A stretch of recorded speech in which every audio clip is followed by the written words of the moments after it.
Okay, good to go. Take it away. All right. Can everybody hear me okay? Okay, great. Tammy Knighton is a philosophy professor at Grinnell College, co-founder and co-director of Mothers on the Front Line, and an advocate and activist for children's mental health justice. She has received awards for her state and local children's mental health advocacy, including the 2014 Advocate of the Year from Iowans with Disabilities in Action and the 2016 Iowa City Human Rights Commission's Isabel Turner Award.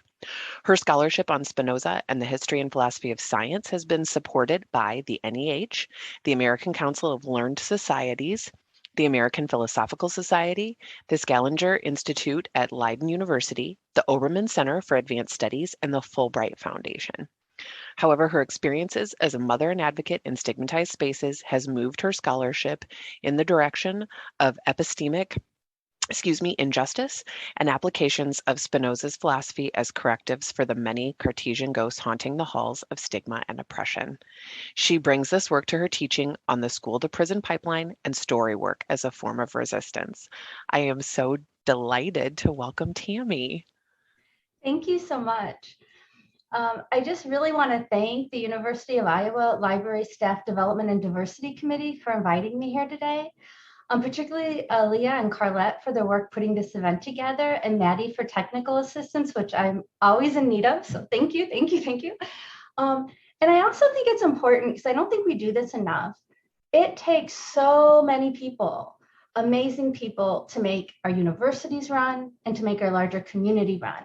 And so I just want to express gratitude and say thank you to all the many people whose paid and unpaid labor make our work possible here today.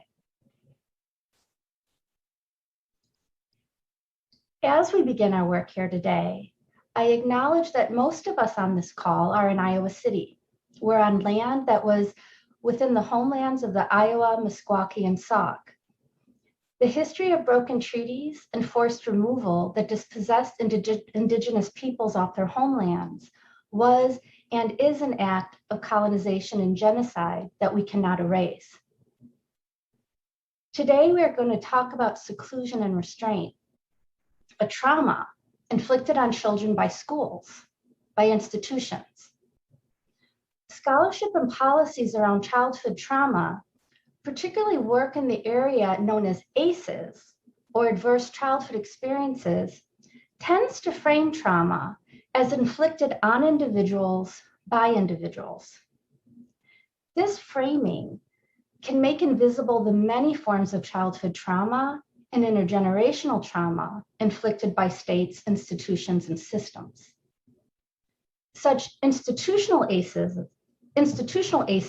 as we call them at Mothers on the Front Line, are a deep historical reality in our community.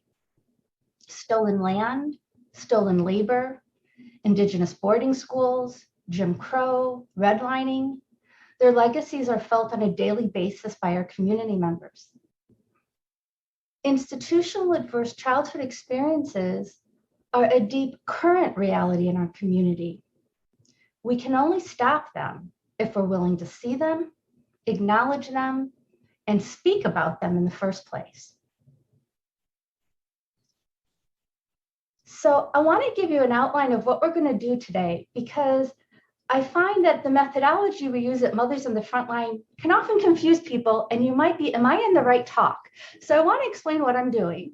I'm going to begin by talking about who we are as Mothers on the Front Line, and particularly my own positionality in relation to this issue, because I think that's important to talk about. So I'm going to give some story. I'm going to do some story work before we begin, looking at the data story here. To talk about why we wrote this report in the first place and why framing of this issue matters, particularly looking at it as a school to prison pipeline issue and looking at it through an intersectional lens. Then finally, you might be like, wow, we're finally going to talk about the data. What does the data reveal? And take a closer look at it. And the takeaways are simply going to be having data, having disaggregated data, and how we analyze that data matters, and how we frame policy matters. Okay. So that's where we're going. That's the journey today. And we'll hopefully have plenty of time for questions at the end. So first, a bit about us, Mothers on the Front Line. We wrote the data report that we were asked to share, discuss with you today on seclusion and restraint in the Iowa City School District. So who are we? Well, Mothers on the Front Line is a nonprofit organization founded and run by mothers of children with mental health conditions.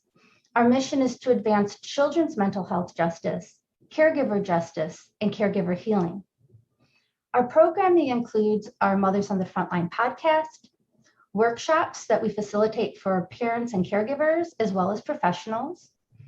Research, I'm excited because we're just beginning to do community-centered participatory research. So that's a new exciting area for us, as well as outreach. So this is a picture of us three founding mothers. I'm the first on the left side there. My name is Tammy Neiden. As was stated, I am an associate professor at the philosophy department at Grinnell College. I also teach in the neuroscience and science, medicine, and society concentration. So that's some of the academic lens from which I come to this issue. Deanne Benson-Smith is in the middle. She is a visiting professor in government studies and in the policy lab at Claremont McKenna College, and she teaches in the Applied Women and Gender Studies Department at Claremont Graduate University as well. And then the third member of our team is Angela Riccio, and she has experience on school boards, working with youth, and nonprofit work in the area of cancer research and life-threatening food allergies. And we are all very good friends, and we like to tease Angela that she is the most essential one because she is the non-academic of the group, and she keeps us all honest. So it's important to have that member in the team.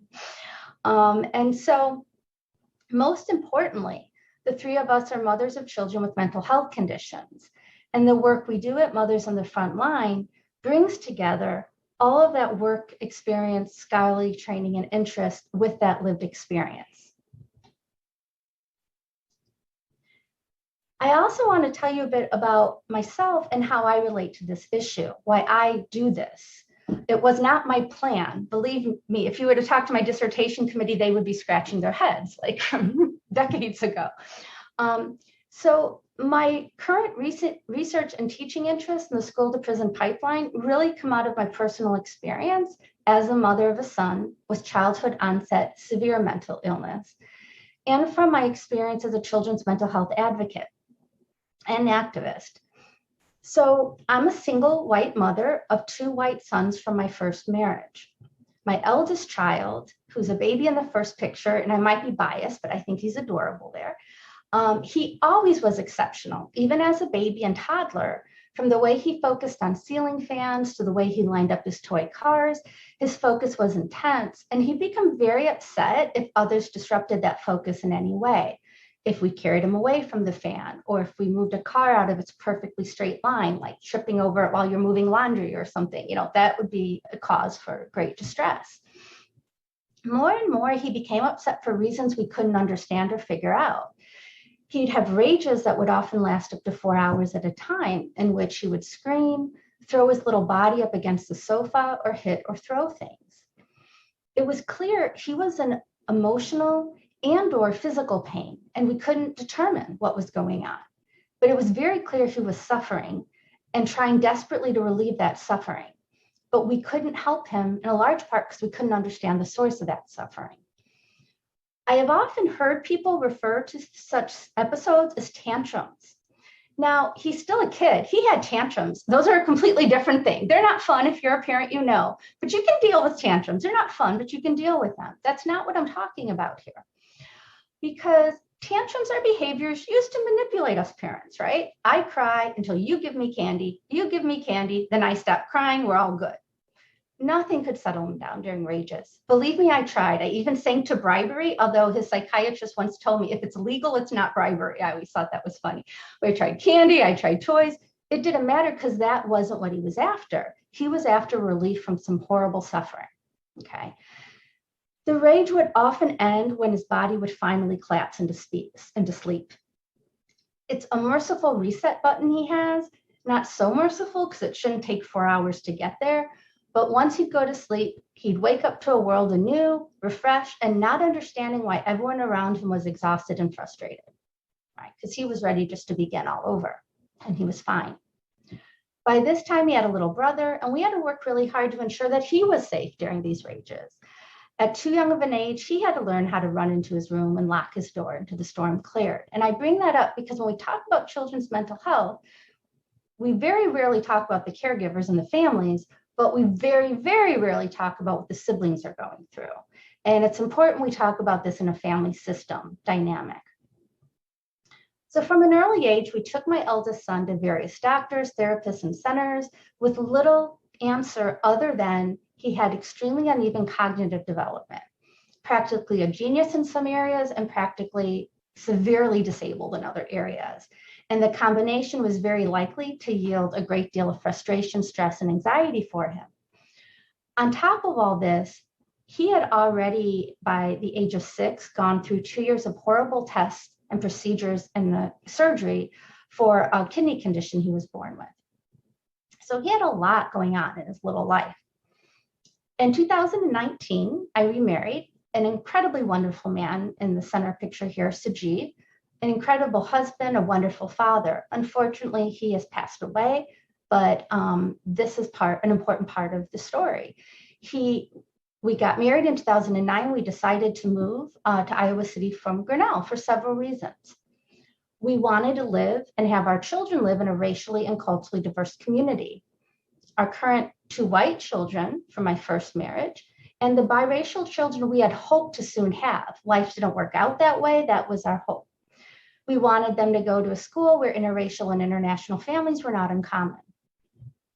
We also wanted and felt we needed to be close to specialized pediatric medical care for my son's kidney issues and for the emotional concerns that we had yet to get diagnosed. No one seemed to know what was going on.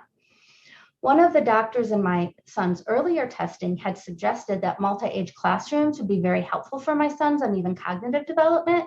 So I was very excited because I found a school in Iowa City that had multi-age classrooms, sometimes 3 years at a time, which was like amazing, right?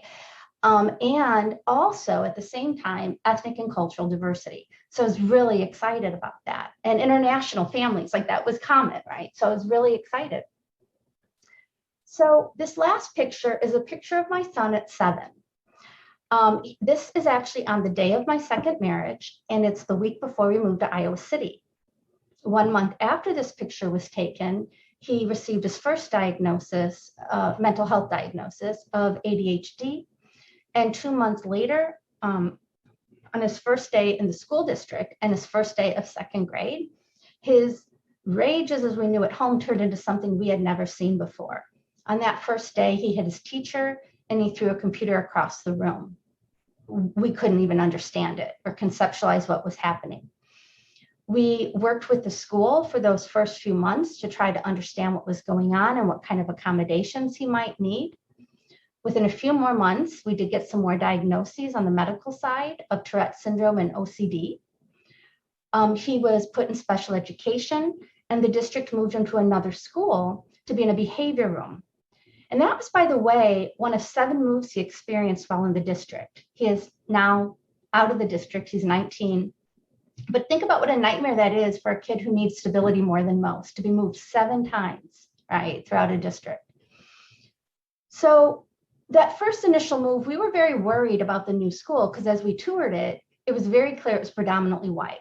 It was very obvious, and that was a concern to us until we got to the behavior room. And then it was clear he was going to be the only child in that classroom who was not a Black male child. So we were relieved, okay, he's going to have non-white friends, but this is not okay. Like there's something really wrong here. The red flags were going off. And that's honestly the first moment in my life I felt like I was personally looking at an embodiment of the school to prison pipeline right there. Okay. In my son's elementary school years, he was secluded, restrained, and suspended both in school and out of school more than I can count. Literally, not only because it was so many times, but especially since we were not always notified when he was secluded and restrained. So I literally cannot count. Okay. Within 2 years, After that, so now at the age of 10, he's diagnosed with autism, he has suicidal ideation, and he had his first hospitalization for mania.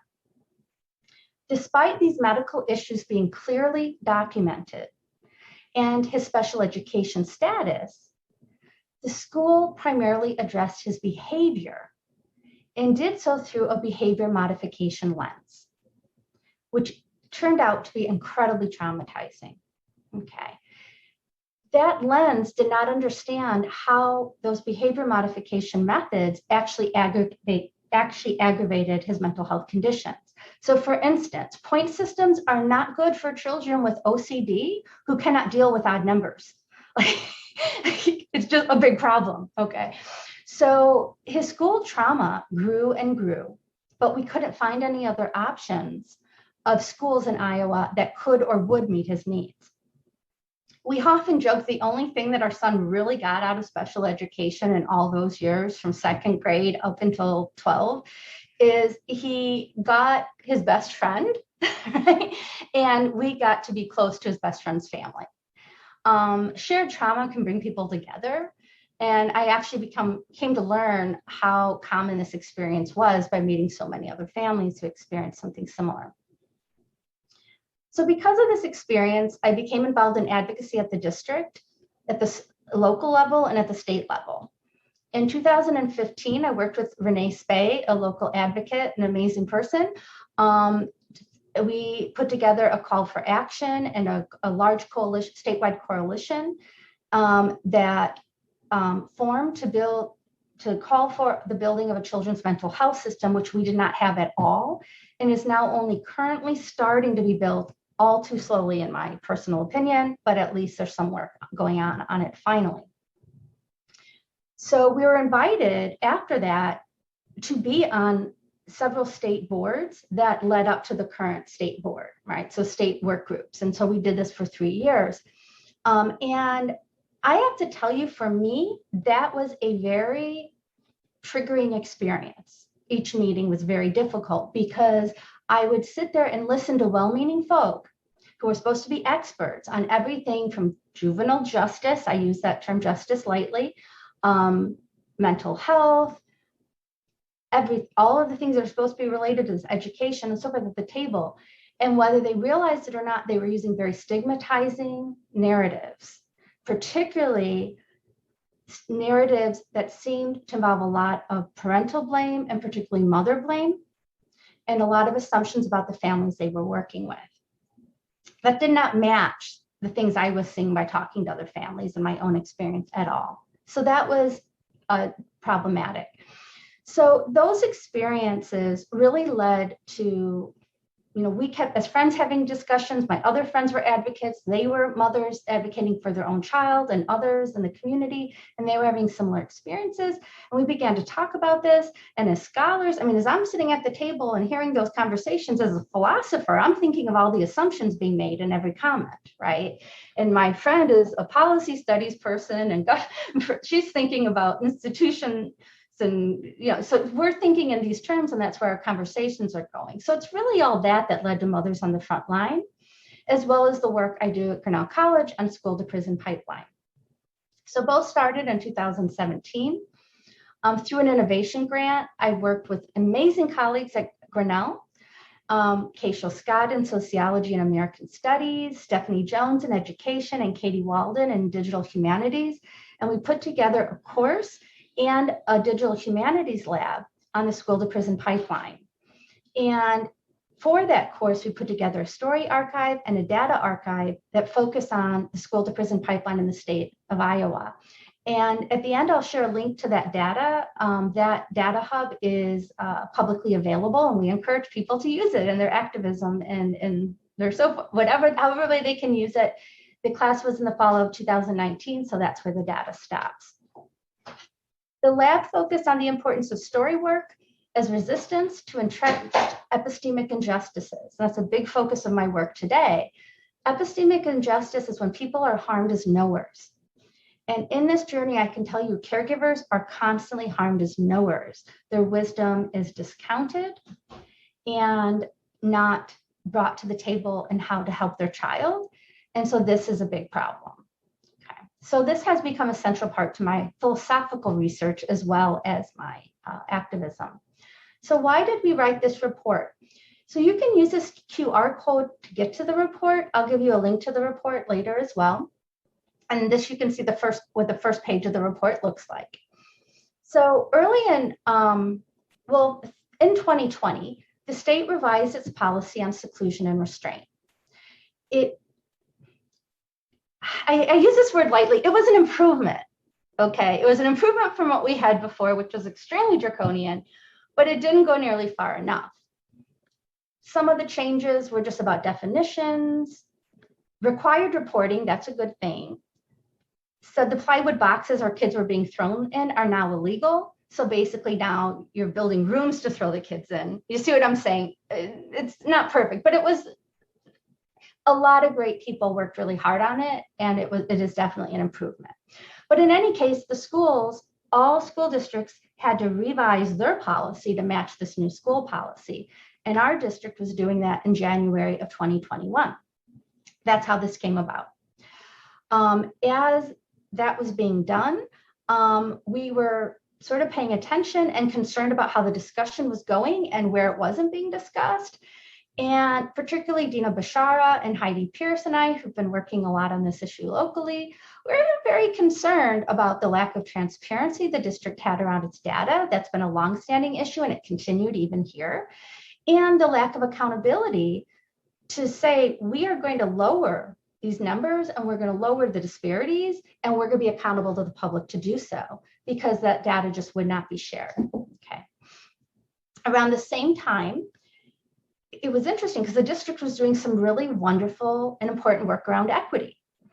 The Equity Advisory Committee was doing amazing work, and there was a task force on disciplinary protocols, largely out of the 2020 protests that helped spear on some of this really important work. So we're excited that work was happening, but we were really concerned that these would be two amazing important places to address seclusion and restraint, but they weren't being discussed there. Okay, so the Equity Committee, for instance, wasn't looking at disability as an equity issue, and they weren't looking at seclusion and restraint or special education. So that was a concern for us. And the Discipline Committee was not looking at seclusion and restraint because seclusion and restraint aren't supposed to be used as discipline. The problem is they have been used as discipline, and they're part of a larger trend. And this gets to the issue of why the school to prison pipeline lens is important, because even though it's not a disciplinary practice, it is a punitive practice that's part of a larger punitive system. So that was concerning to us. So that's why we wrote this report. So that's a long story, but I hope it helps people understand why, because it might seem like out of the blue, what are these people talking about this issue for, right? And that's why. So let's get to the issue itself. So the school to prison pipeline is a term you've probably all heard. It goes by many terms, cradle to prison pipeline, all these different terms. We're focusing on what happens in schools here, so I'm going to use that language. Also, the term school to prison nexus, and they talk about the same issues, but a little bit differently. So I want to make sure we talk about both terms here. So school to prison pipeline refers to policies and practices that make it more likely for students to end up in confinement and punishment systems. The school to prison nexus refers to the fact that the policies and practices that are occurring in schools are shared with confinement and punishment systems. So it conditions people to see students as criminal. It conditions to see students as inherently dangerous and in need of constant surveillance. So while we're talking about often the same set of policies, there are two different aspects to it. One is about what ends up happening to these kids, and what's about what you're doing to the kids and the teachers and everyone involved in that moment in terms of conditioning how they're looking at behavior and what's going on, and kids and people. So confinement and punitive systems include juvenile detention, jail, prison, house arrest, electronic monitoring, and other forms of social exclusion. So the kinds of policies we're talking about are seclusion and restraint, referrals to law enforcement, school resource officers, zero tolerance policies. Sometimes they're for behavior, sometimes they're for attendance. we could do a whole presentation on why that's an issue when you're talking about disability. We won't have time today. Suspension and expulsion, referrals to alternative schools, school push out, and high stakes testing, particularly when that testing is has funding based on them. Then the anxiety and stress that's put on teachers because of that can lead to some undue harms for the students as well. National research shows us that these policies and practices disproportionately harm several different groups. And as we're going to talk about, when there's intersectionality among these groups, it becomes much more severe. It harms Black, Indigenous, and students of color, students with disabilities, LGBTQIA students, students in foster care, and students living in poverty. So we're going to focus in this data report on the intersectionality of Black identity and disability identity, because the data that is available through the Office of Civil Rights, that's where the greatest disparities show up in our district. It is not the only place there are disparities, and part of the issue is the data we don't have. So I want to caution, it's not because that's the only issue going on here, that's the one I'm focusing on, but it is a particularly salient issue that's occurring in our district. So what do I mean by intersectionality? Well, Kimberly Crenshaw is a legal scholar, and she coined this term to describe ways a person's social identities can overlap, and then how inequalities and injustices related to those identities can not only add to each other, but exacerbate each other in a complex way that multiplies, right? And becomes a different experience altogether. So the resulting complex inequalities from those intersections are more than just the sum of their parts. And we're going to see this in the actual numbers in the data. So what the data reveals overall, when we look through it, is that this is not just a school issue. We can, make villains out of the people at the schools, but the truth is they're part of our community, and this is a community problem. It is all of our problem, because the data that you see in punitive measures in schools exactly mirrors the data you see in policing in our community when it comes to disability and race. So that's the first thing, that this is not just a school issue, but a wider community issue and city and state issue. Second, the Iowa City Community District, as I said, has a particularly bad history of the Black-white disparity on these issues and the disability or special ed, non-special ed, general population of student disparity. The third thing is that students with intersecting identities of being Black with a disability are particularly harmed. Okay. So let's look at the data. Let's just sort of go ahead and look at it. So Iowa as a state has the third worst Black-white incarceration disparity. The rate in the United States at 11-to-1. So we're out of the US, we're third worst. And for every 11 white people, per 1,000, we have a Black person incarcerated. This is a problem here.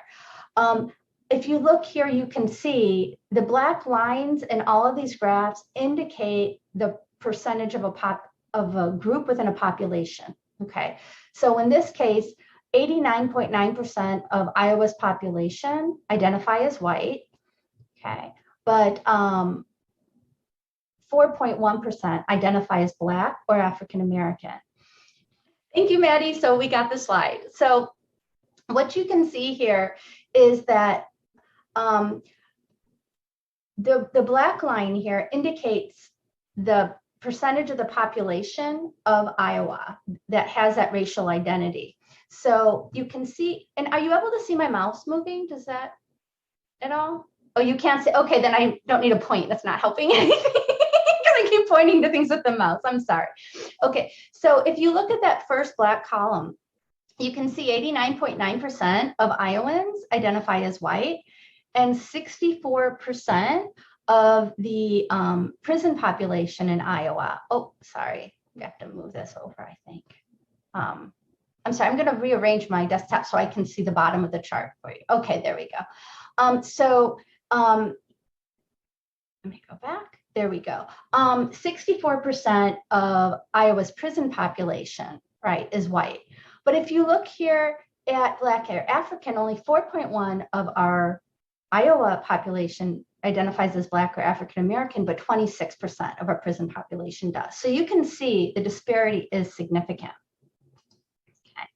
When it comes to the state of Iowa, we also have these disparities by mental health status, right? So 75.8% of Iowans are not identified as chronically mentally ill, 20% have some mental health condition, and 4.2% have a serious mental illness. By serious mental illness, we're often talking about things like schizophrenia, bipolar, severe depression, so things like this, okay? So we look at how that relates to the black lines here, the general population. Well, the percentage of people in Iowa prisons, 42.8% of them are not chronically ill. 33.2% have serious mental illness compared to 4.2% of the general population. So you can see the disparities are significant. And when you look at the numbers in this pie chart for those who have chronic mental illness and those who are seriously mentally ill, it makes over half of our prison population. Thank you for that again, Maddie. So on this pie chart, then you can see that over half of our prison population is either seriously mentally ill or has another chronic mental illness. Okay, I'm going to change the slide, Maddie. You ready? Tell me if it works. Okay. Yay, it works. Okay, thank you. Okay, I feel bad saying yay when I'm talking about such horrible things. I'm just really glad the slide's working. So, okay. So when we look at this, and I think, yeah, I'm going to put the camera back here because I'm just going to look at the slides and forget about notes for right now. Okay, there we go. So when you look at the state of Iowa, right, Iowa's juvenile custody rate per 100,000, you can see, again, how it breaks down by race, right? Iowa ranks 11th worst in juvenile incarceration rates in the country at 207 per 100,000. So we have a statewide issue of this being an issue as well. In terms of Iowa City, when you look at the data from the Iowa City Police Department, you can see that there are disparities. Again, the black lines represent the percentage of the general population. And here the turquoise or teal lines, I guess, represent the actual charges by police. So you can see how much less that is. This is the percentage of people charged by police that are white. Here's the percentage of people that are charged by police that are Black or African American compared to the percentage of Black and African American people that make up our city's population, right? So you can just see how the disparities are. And there are other disparities we can talk about, but these are the main ones. In terms of referral to the justice system, we see the same thing. I mean, look at this. This is just pretty significant, right? So again, this is not just a school issue. This is an issue in our city. This is an issue in our state. One of the reasons I do talk about this, though, is because one thing I notice, I'm not a native Iowan. I've noticed this in other places. It's not only in Iowa, but I even was at a conference the last 2 days, and it all started off with Iowa exceptionalism. Everything was about how great we do things in Iowa. Like, we have to start with that. So we do the same thing in Iowa City. And I'm often told, oh, well, Iowa City has more resources. It must be doing so much better and so on. The truth of the matter is, when it comes to racial disparities and arrest rates, or when it comes to racial disparities in seclusion and restraint, and in suspensions, Iowa's worse than most of the country, but Iowa City's worse than most of the state of Iowa. And most people don't know that. And I think it's important because you have to see and acknowledge a problem before you can fix it. And instead of feeling upset about it and saying, no, that can't be true, let's look at it head on and figure out how to fix it, right? So seclusion and restraint is defined as seclusion is an involuntary confinement in a room or area from which a child is prevented from leaving. This is an actual picture of a seclusion room that has been used in Iowa City. My child has been in rooms just like this. In fact, I think he's been in this one in particular. He's been in many. These have now been taken apart, but now rooms or old closets are being used, right? Okay. Physical restraint is not allowed in our state. So it's here is a definition, but we are not. I'm sorry, I got that backwards. Physical restraint is allowed in our state. I mean, mechanical restraint is not allowed in our state. I misspoke.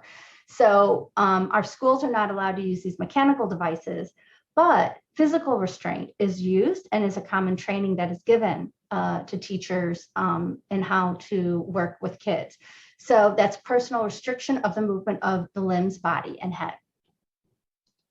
Okay, so when we look at the seclusion and restraint data, we can see there are a lot of disparities in Iowa City School District, right? And this data we're looking at, let me pause to say, this is from the 16-17 school year, or 2017 is where this data comes from.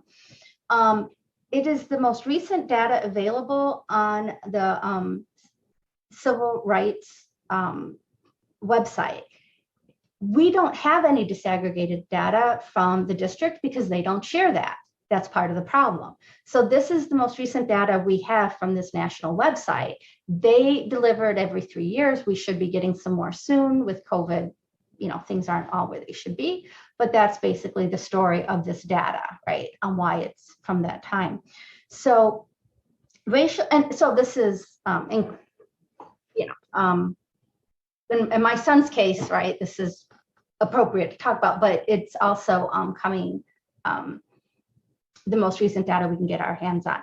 So seclusion and restraint, you see the racial disparities in the use of physical and restraint among non-IDEA students. So IDEA are special ed students, right? And so on this, we're looking, this first graph, we're looking at students who are not in special ed.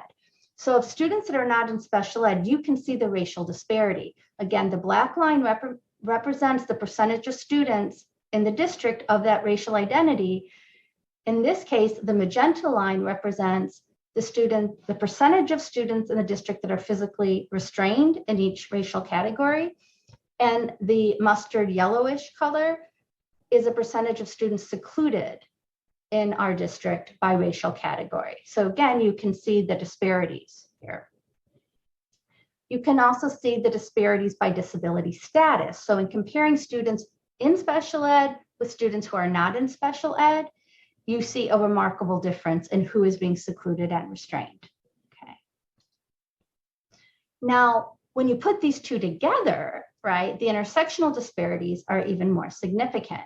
So the Office of Civil Rights does give this disaggregated data where it breaks down by racial category those in special ed. So so you might notice and say, well, wait, why are the percentages of the population by racial category different here? Because this is the percentage of the special ed population by racial category, right? So you notice, look at how many the percentage of Black students in special ed compared to the percentage of white students in special ed.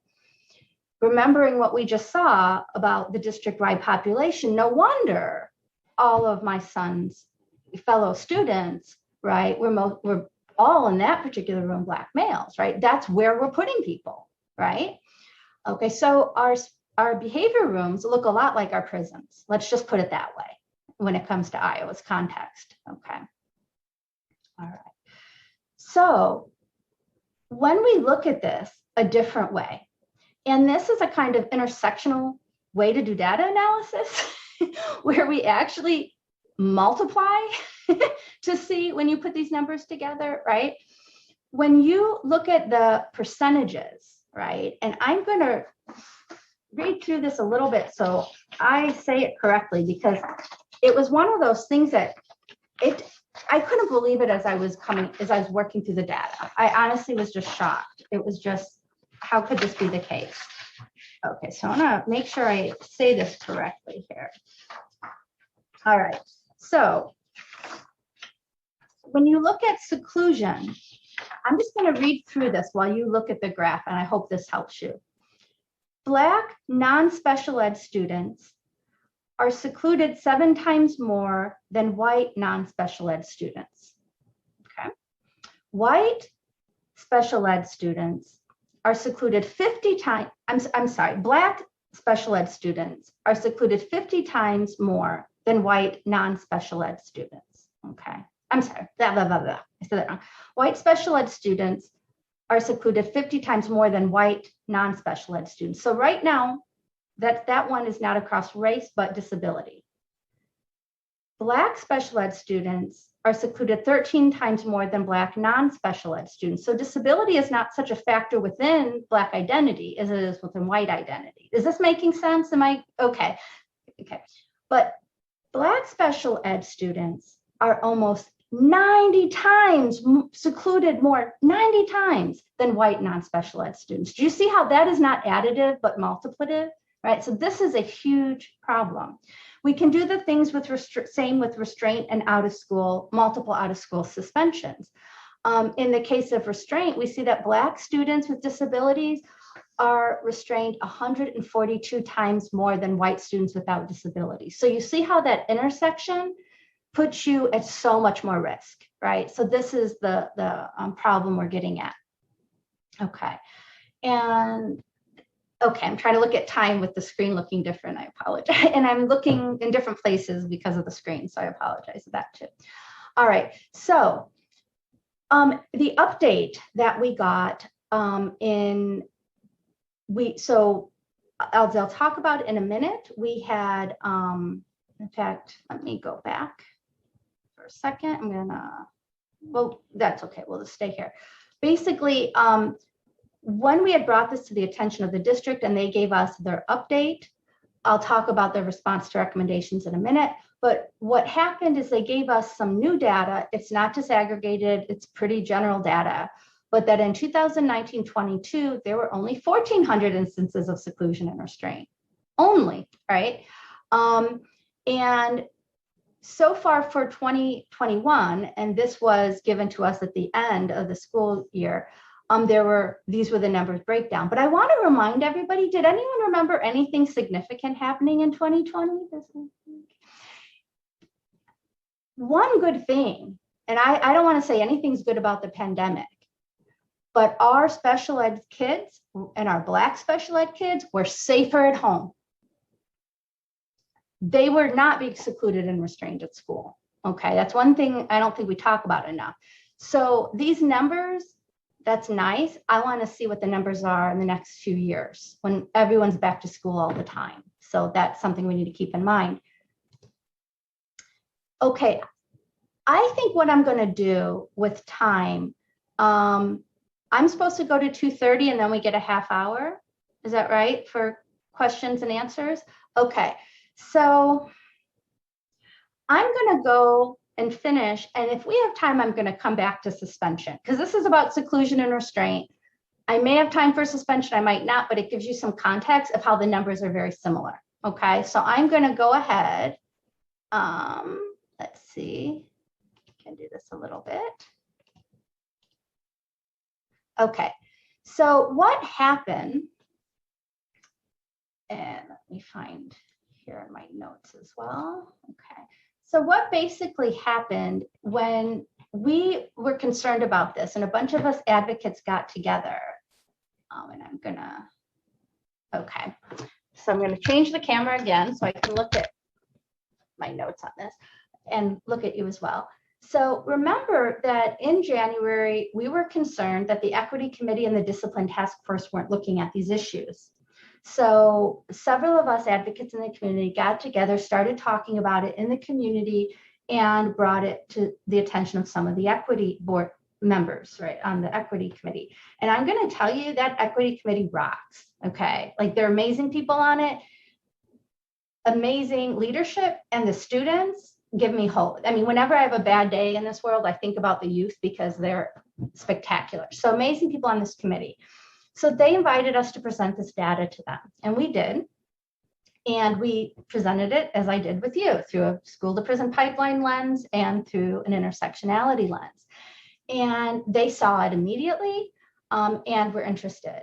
And so they invited us very generously. well, first of all, they invited us to be on the equity committee, which is a 3-year commitment. And my son was about to graduate. I'm like, yeah, no, thank you. But they then very generously said, how about a subcommittee, like an ad hoc subcommittee? And so we did that.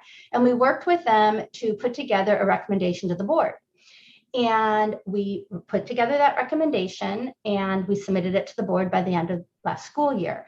And so I just want to say kudos for the equity committee. I mean, people are doing really hard work on these issues. So I'm really excited about it. And now they're starting to think about seclusion and restraint, which is really exciting.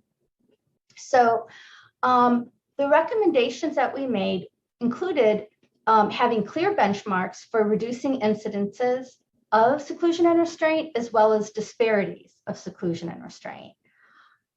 Also, one of the things we're interested in is how do we know what other intersectional injustices are occurring?